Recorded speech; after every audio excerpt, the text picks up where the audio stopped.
የማቴዎስ ወንጌል ምዕራፍ 16 ፈሪሳውያንና ሰዱቃውያንም ቀርበው ሲፈትኑት ከሰማይ ምልክት እንዲያሳያቸው ለመኑት።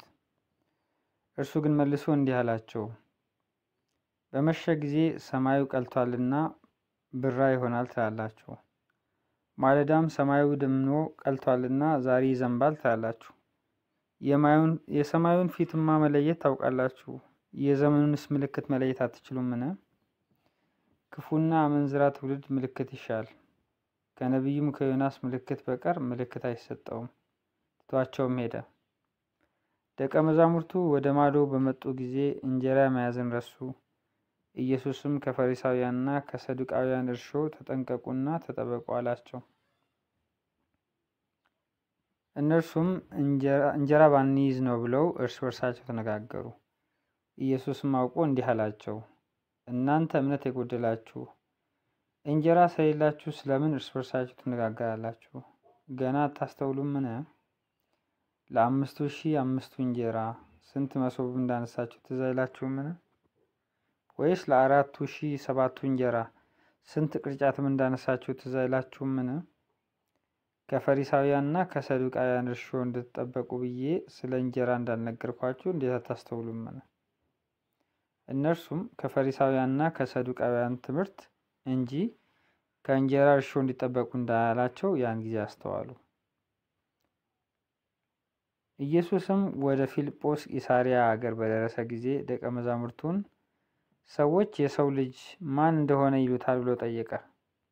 እነርሱም አንዳንዱ መጥምቁ ዮሐንስ፣ ሌሎችም ኤልያስ፣ ሌሎችም ኤርምያስ ወይም ከነቢያት አንዱን ይላሉ አሉት።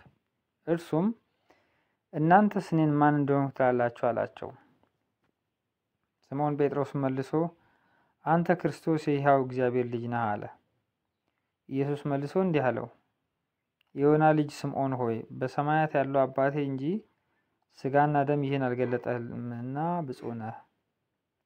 እኔም እልሃለሁ አንተ ጴጥሮስ ነህ፣ በዚህችም ዓለት ላይ ቤተ ክርስቲያኔን እሰራለሁ፣ የገሃነም ደጆችም አይችሏትም። የመንግሥተ ሰማያትንም መክፈቻዎች እሰጥሃለሁ። በምድር የምታስረው ሁሉ በሰማያት የታሰረ ይሆናል፣ በምድርም የምትፈታው ሁሉ በሰማያት የተፈታ ይሆናል።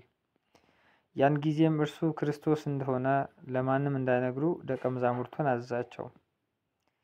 ከዚያን ቀን ጀምሮ ኢየሱስ ወደ ኢየሩሳሌም ይሄድ ዘንድ ከሽማግሌዎችና ከካህናት አለቆች ከጻፎችም ብዙ መከራ ይቀበልና ይገደል ዘንድ በሦስተኛውም ቀን ይነሳ ዘንድ እንዲገባው ለደቀ መዛሙርቱ ይገልጥላቸው ጀመር።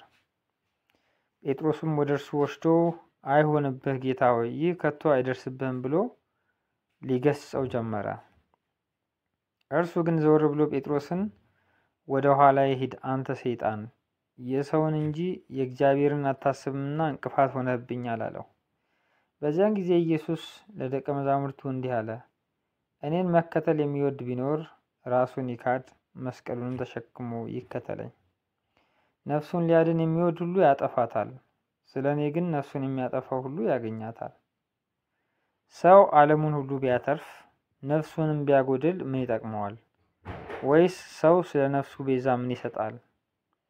የሰው ልጅ ከመላእክቱ ጋር በአባቱ ክብር ይመጣ ዘንድ አለውና ያን ጊዜም ለሁሉ እንደ ስራው ያስረክበዋል። እውነት እላችኋለሁ የሰው ልጅ በመንግስቱ ሲመጣ እስኪያዩ ድረስ እዚህ ከሚቆሙት ሞትን የማይቀምሱ አንዳንድ አሉ።